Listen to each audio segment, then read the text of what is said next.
presenting by Deep Music। नमस्कार दोस्तों, नए नए छत्तीसगढ़ी गाने सुनने और देखने के लिए हमारे दीप म्यूजिक चैनल को अभी सब्सक्राइब करें और बेल आइकॉन के बटन को क्लिक करें।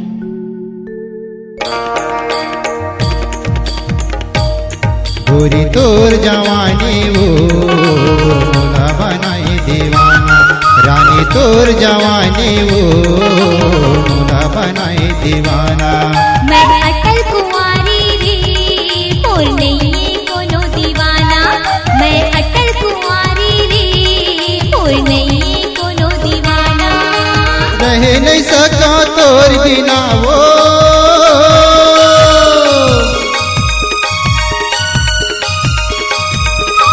रह नहीं सका तोर बिना वो। माया हवै सोलयाना, माया हवै सोलयाना। गोरी तोर जवानी वो मोला बनाए दीवाना। मैं अटल कुंवारी रे बोल नहीं कोनो दीवाना।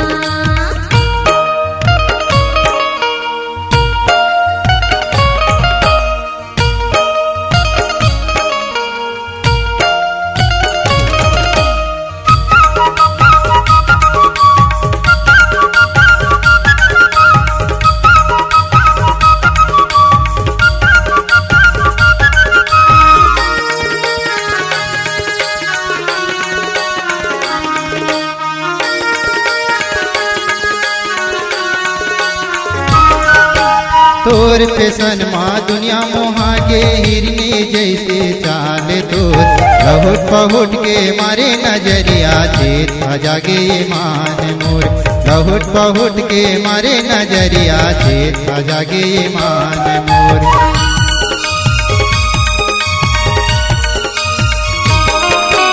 तोर पेशन माँ दुनिया मोहा के हिरनी जैसे चाल तोर। लहुट पहुट के मारे नजरिया चेत जागे मान मोर।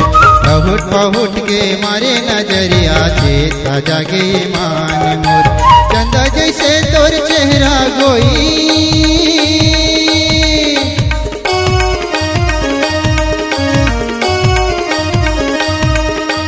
चंदा जैसे तोर चेहरा गोई। मुझ मुझ है मुस्काना, मुझ मुझ है मुस्काना।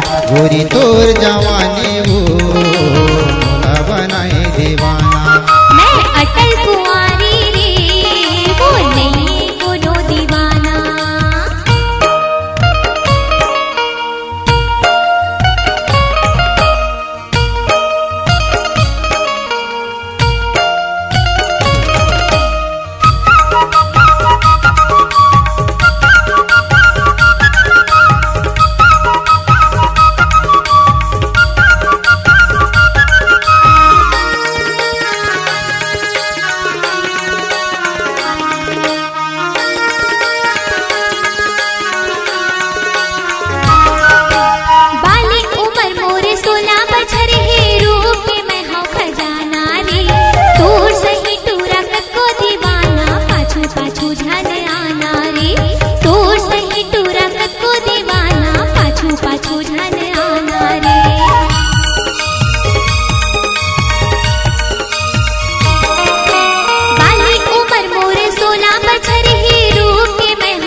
रमेश धुरुलत संवर गाले,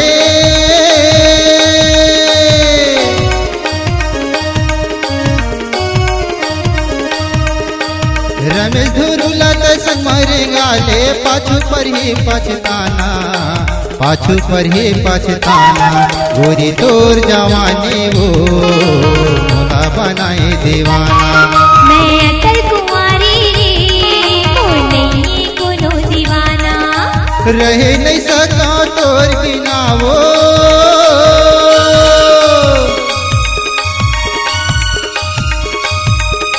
रह नहीं सका तोर बिना वो। माया हवै सोलयाना, माया हवै सोलयाना। गोरी तोर जवानी वो मोला बनाए दीवाना। मैं अटल कुंवारी रे बोल नहीं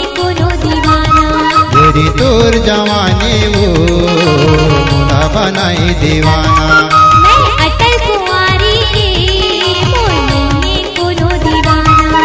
अरे मैं हाँ तोर दीवाना, हाँ नहीं कोनो दीवाना। अरे मैं हाँ तोर दीवाना। अरे